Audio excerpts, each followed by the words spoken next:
Well, hello everyone! Today we will be discussing Incarceron by Catherine Fisher. Well, I will be discussing it.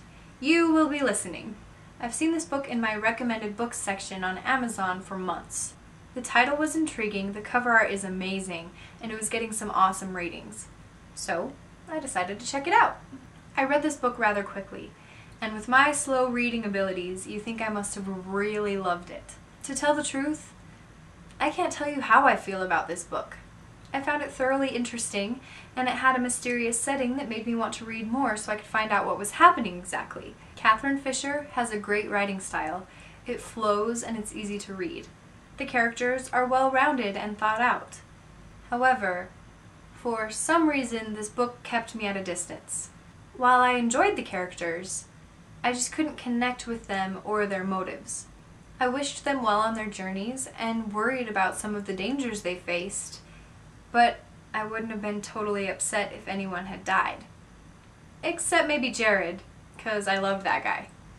The story was also very interesting.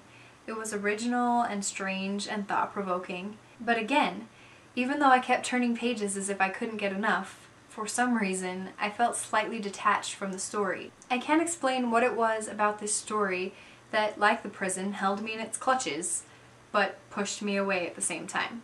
It might have to do with the fact that I read it just after a book that I absolutely adored. It's always hard to be the book that comes after a novel like that. Like the baton twirling act that has to come after the flawless young ballerina who brought the audience to its feet. The baton twirler's talented, but it's hard to focus on her when your mind is still reeling from the previous act. The book is written through the eyes of two different characters.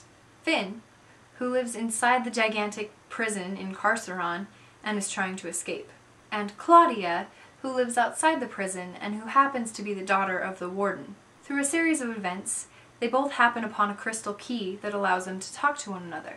The story unfolds for both characters, together and apart. They both have pressing matters at hand that they must deal with, but they are both striving towards one goal: to be free. The story is interesting and clever and definitely original, and while part of me didn't quite connect with this novel, I still devoured it page by page. I'm still deciding whether or not I want to read Safik, which is the sequel, once I'm finished with my summer reading list. I am definitely curious about what happens next, and whatever is spurring this distance between me and this novel, I'm still hungering for more. I'm still not entirely sure what it was that put me off about this book, because it was a very intriguing novel from beginning to end. I would definitely recommend it to anyone who is interested. And I would love to hear your thoughts on this novel. Maybe you can help me figure out my thought process.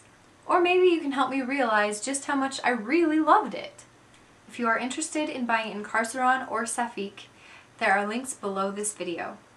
And be sure to check out my blog, Simply Kate, for more updates about books and more.